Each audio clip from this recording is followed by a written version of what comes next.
Itenga linnya ki njagala linnya erikusaanira. Paalaso agezezaako okuyimba oluyimba lwa Kasayini Kusasira Sweet wange I love you, laba engeri ky'omuwaddemuko dropu, ate nga mutabani wa Chameleone muyite Abba Makasi munange esayidi eno ali mu kusetinga luyimba wali lwakoze ate ne taata we. Jjukira nti nno ataddemu saawundi eri eya mukulu tasobya. Kakati nno munnange ngenda kubeera nga nkutandisa ne Abba Makasi akatambi akatwediza ennyo ate wali ku mukutu ogwa TikTok akozesa ate n'emikutu emirala. Muyite Abba Makasi munange era mutabani wa Chameleone era nga twalabako ku wali ate obutambi obw'enjawulo nga buli mu kulaga nti ali mu kusetinga luyimba luno lwagenda okubeera nga ate akola ne dadi we era nga bulaba ne post eyo munanga ate yatwedinga ennyo ate wali ku Instagram esayidi eyo naye nga era nga bulaba mu katambi bwe kiti bwe kibadde kitambula.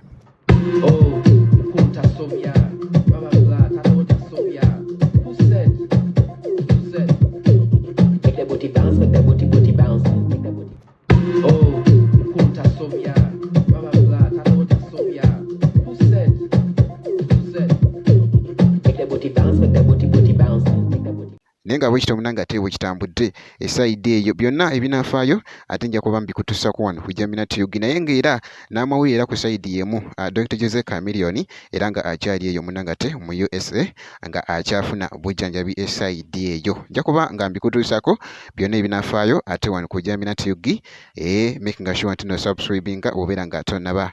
Kakati kanveewoko awo katono nnyo ate munange nkutegeezeko omuyimbi Paalaso waliwo akatambi akabadde kageetenga viral munange engeri gyawaddemuko wali omukyala Kasayini Kusasira jjukira nti no alina ekivulu era nga guno munange Paalaso avuddeyo n'amuwa dropu munange n'agezaako n'okuyimba oluyimba lwe ate Sweet wange I love you ate wali munange kibadde mu comment kibadde kirala nnyo. Itenga linnya ki njagala linnya erikusaanira kale leka nkuyite Sweet ng'oli wagonjebwa nabona si kyegomba uno bulenzo weyita yo all this gold this Friday January 10th my big sister Catherine Kusasira at Sheraton Hotel. Please be there.